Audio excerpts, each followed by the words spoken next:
बतलाते हुए प्रकरण चल रहा था और समय के विषय में बतलाया था कि पुद्गल परमाणु आकाश के एक प्रदेश से दूसरे प्रदेश के विषय में मंद गति से गमन करता है तो उसे समय कहते हैं।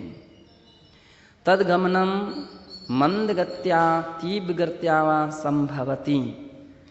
वह गमन दो प्रकार से होता है, मंद गमन भी हो सकता है, तीव्र गति से भी गमन हो सकता है। तीव्र गत्या तो एक पुद्गल परमाणु चतुर्दश रज्जु प्रमाण प्रदेश पर्यंतम गंतुम प्रभवति।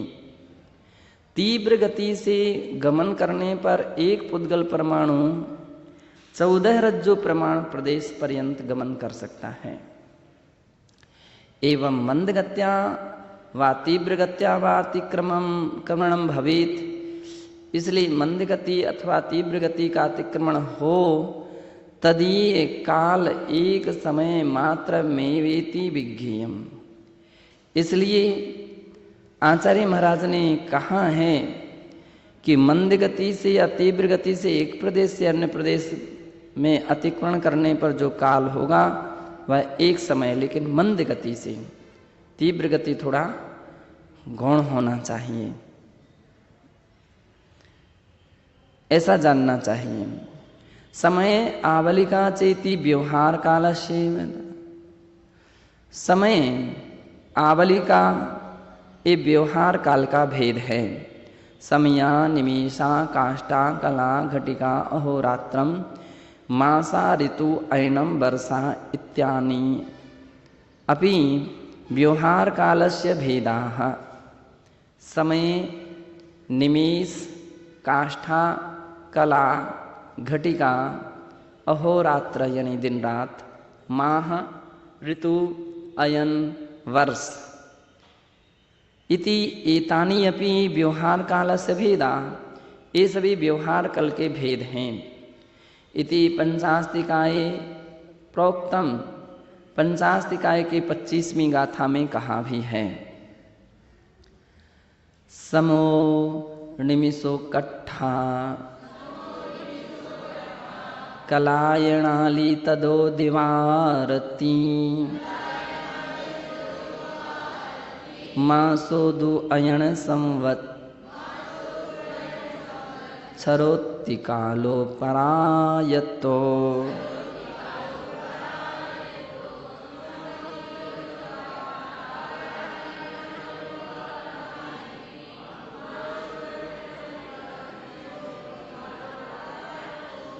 समय निमेष काष्ठा कला नाड़ी दिन रात मास ऋतु अयन और वर्ष ये सब व्यवहार काल हैं। परायत्त अर्थात व्यवहार काल हैं।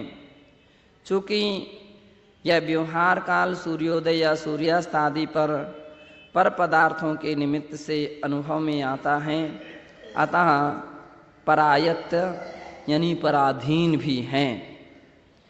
निमिषादि स्वरूप विवरणम तत्रैव तत्व प्रदीपिका टीकायां स्पष्टीकृतम वर्तते। निमिष इत्यादि के स्वरूप का वर्णन तत्रैव वहाँ ही तत्व प्रदीपिका टीका, जो पंचास्तिकाय की तत्व प्रदीपिका टीका है, उसमें स्पष्ट रूप से है। तत्एव ज्ञेयम खलु, उसको ही जानना चाहिए। खलु जिज्ञासु भी, जो वास्तविक जिज्ञासु हैं उनको वहाँ से जानना चाहिए। एवं निज स्वात्मानुभूत्या भावीने अयम संसारी जीवः। इस प्रकार से अपनी आत्मा की अनुभूति के अभाव से यह संसारी जीव बहुसो बहुवारम असंख्या वारम अनंत वारम चेति, बहुत बार असंख्यात और अनंत बार जादो मुदो या जाता मृतश्च, इसने जन्म लिया है और मृत्यु की है। अयम भावः, इसका तात्पर्य यह है कि जन्म मरण परंपरायाः अंतो न अभवत। जन्म और मरण की परंपरा का अंत नहीं है, नहीं हुआ है। अगर अंत हो जाए तो अनंत नहीं रहेगा, अनादिकालीन नहीं रहेगा, फिर तो उसका प्रारंभ हो जाएगा। तो इसलिए अनादि का अर्थ ही हो गया कि जिसका अंत नहीं है, आदि भी नहीं है, ऐसा अनंत बार इस जीव ने जन्म मरण प्राप्त किए हैं। स्वाकर्म फलानुसारम विविध गतिषु बहुसो जन्म लब्धम। अपने कर्म के फलानुसार अनेक प्रकार की गतियों में अनेक प्रकार से जन्म लब्धम, जन्म प्राप्त किया है। तत्रापि नवीन कर्म बंधेन चेत् तस्य नवीन गति आयुष्यादिकम बध्यते। वहाँ ही नवीन कर्म के बंध के द्वारा तस्य नवीन गति आयुष्यादि कम बध्यते। और जन्म लेने के पश्चात जब मनुष्य त्रिंश आदि पर्याय में आयु का त्रिभाग निकल जाता है तो नवीन आयु का बंध होता है। एवं जन्म मरण परंपरा प्रवर्तते एव। इस प्रकार से जन्म और मरण की परंपरा प्रवर्तित ही होती रहती है। काल संसारे परिभ्रमिदो हो, काल परिवर्तन रूपे संसारे परिभ्रमण भ्रांतः। काल परिवर्तन रूप संसार में परिभ्रमण करता हुआ परिभ्रमणमेव कृतवान नाद्यावधि मोक्ष प्राप्ति अवसरो लब्धा इति भावः। बतला रहे हैं कि परिभ्रमणमेव कृतवान, परिभ्रमण करता हुआ ही ऐसा जीव ना आद्यावधि मोक्ष प्राप्ति अवसरो लब्धा इति भावः। आज तक उस जीव ने मोक्ष की प्राप्ति का अवसर या मोक्ष को प्राप्त करने का अवसर प्राप्त नहीं किया है, उसको मोक्ष की प्राप्ति का अवसर नहीं मिला है, ऐसा इति भावा। इस प्रकार से इस गाथा का भाव है, ऐसा जानना चाहिए। अत्रेदम गेयम, इसका यह जानना चाहिए कि काल परिवर्तन काल प्रमाणम कियद भवति। काल परिवर्तन के समय का जो प्रमाण है वो कितना होता है। इति विषय सर्वार सिद्धौ स्पष्टीकृतम। इस विषय में सर्वार सिद्धि के दूसरे अध्याय के 10वें सूत्र में स्पष्ट किया गया है। उत्सर्पणी कालस्य प्रथम समय उत्पन्ना कश्चित् जीवः। उत्सर्पणी काल के प्रथम समय में कोई जीव उत्पन्न हुआ। स्व आयु अवसानी मृतः, और अपनी आयु के अवसान के समय ही मृत्यु को प्राप्त हुआ। सएव जीवा पुनः द्वितीयावसर्पणीया द्वितीय समय जाता। वही जीव स्व आयुष अवसाने मरणम प्राप्त, वही जीव पुनः दूसरे उत्सर्पणी के दूसरे समय में उत्पन्न होने वाला होना चाहिए। अन्य समय में हो तो उसकी गिनती नहीं है। दूसरी उत्सर्पणी काल के दूसरे समय में उत्पन्न हो तो गिनती है। तीसरे समय में हो जाए तो फिर सारी अवसर्पणी काल का ऐसे ही समय निकल जाना चाहिए। तीसरी बार उत्सर्पणी काल जो आएगा उसका दूसरा समय होना चाहिए। उसमें भी नहीं हुआ तो इसके बाद इसका, यानी जब दूसरे समय में ही उत्पन्न होगा वही यहाँ अंगीकार किया गया है। और इसी प्रकार से जन्म लेकर के मृत्यु को प्राप्त हुआ। पुनः सैव जीवा तृतीय उत्सर्पणीया तृतीय समय उत्पद्य स्वायुष्यावसानी मृतः। इसके बाद फिर जो उत्सर्पणी काल आएगा उसके तीसरे समय में ही उत्पन्न होने वाला जीव होना चाहिए। अन्य किसी उत्सर्पणी काल के अन्य समयों में यदि उसने जन्म मरण किया है तो वह यहाँ पर ग्रहण नहीं किया गया। और इसके बाद एवं अनेन क्रमेण उत्सर्पणी परिसमाप्यते तथैव अवसर्पणी च। इसी क्रम से फिर उत्सर्पणी काल आएगा, उसका चौथे समय में उत्पन्न होने वाला, फिर 5वां, ऐसा अवसर्पणी काल के जितने समय हैं उस क्रम से बराबर जन्म मरण जिसका हुआ है, और इसी प्रकार से अवसर्पणी काल का भी जितने भी समय हैं उतने समय प्रमाण और क्रम शब्द विशेषता हैं उस क्रम से पूरे हुए हैं, तो उसके लिए एवं जीव मरणयोः नैरन्त्यम समय वृद्धि क्रमेण ग्राह्यम। इस प्रकार से जन्म मरण की निरंतरता समय वृद्धि क्रम से यहाँ ग्रहण करना चाहिए। एवं व्यतीता समग्र काला काल परिवर्तन रूपेण बोद्धव्या। इस प्रकार से व्यतीत हुआ समग्र काल काल परिवर्तन के नाम से यह इस रूप में जानना चाहिए। गाथायाः तात्पर्यमिदम्। इस गाथा का तात्पर्य है यद निज आत्मस्वरूप ज्ञान तत्प्राप्ति तत्प्रतीति तदीयरति अभावात् अनादि कालाद एव संसारे परिभ्रमणं जीवस्य निरंतरम प्रवर्तते। निज आत्मस्वरूप का ज्ञान तथा उसकी प्रतीति तदीय रति और उसमें ही जो रति है उसके अभाव से अनादि काल से ही संसार में परिभ्रमण करता हुआ ये जीव जो है उसका परिभ्रमण निरंतरम प्रवर्तते। जीव का परिभ्रमण निरंतर चलता रहता है। तन निरोधाय हे मनीषिन।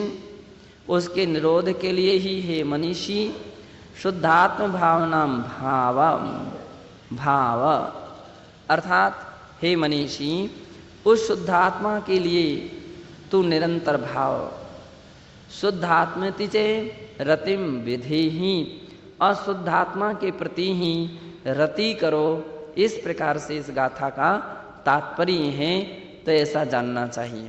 कहने का तात्पर्य ये है कि यहाँ आचार्य महाराज का ये संकेत है, ये कहना है कि ऐसे दीर्घ संसार में केवल व्यक्ति अज्ञान और मिथ्यात्व के कारण से धारणा चिंतन सोच विचार श्रद्धा सभी तो प्रतिकूल रही है, और इन प्रतिकूलता में कर्म बांधते रहे, छोड़ने का कभी अवसर ही नहीं आया, वो उपाय ही वो विचार ही उत्पन्न नहीं हुआ।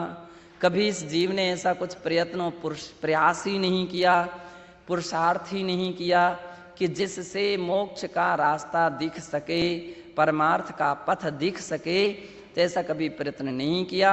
अतः यह निरंतर अज्ञानता से कर्म को बांधता रहा और उन्हीं के उदय में भोगता रहा, फिर राग द्वेष करता रहा, फिर नए कर्म को बांधता रहा, और ऐसा करते करते अनंत काल व्यतीत हो गए।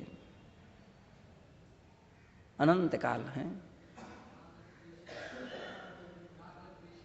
राग द्वेष दयी दीर्घा नेत्राकर्षण कर्मणा अज्ञाना सुचिरम जीवा संसाराम तो भ्रमति।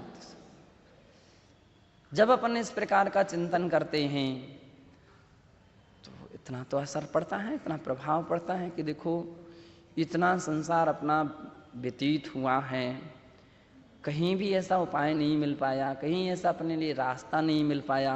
ये तो बहुत अच्छी बात है, बहुत अच्छी बात है।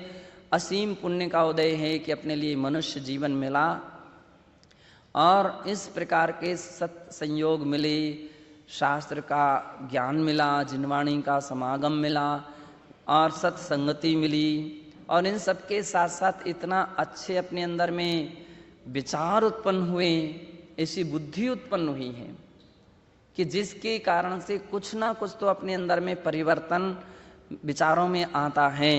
मानते हैं कि कोई भी व्यक्ति कर्म कर लेता है, लेकिन बाद में भी समझे तो समझ में तो आ गया कि भाई ये मिस्टेक है, ये हमको ऐसी गलती नहीं होना चाहिए, ऐसी गलती नहीं करना चाहिए, इतना समझ में आ गया, इससे संसार बढ़ेगा और ऐसा करेंगे तो इससे संसार घटेगा, मुक्ति की प्राप्ति होगी। जब ऐसा अपने लिए ज्ञान होता है, ऐसा विचार उत्पन्न होता है, तो परमार्थ का पथ प्रशस्त होता चला जाता है, मोक्ष का मार्ग प्रशस्त होता है। कब? जब हमारा उस दिशा में एक चिंतन पहुंचता है, एक विचार पहुंचता है। तो ये काल परिवर्तन की सबसे बड़ी उपलब्धि ये है कि ऐसे विवेक, ऐसा विचार अपने अंदर में जमाते रहना चाहिए।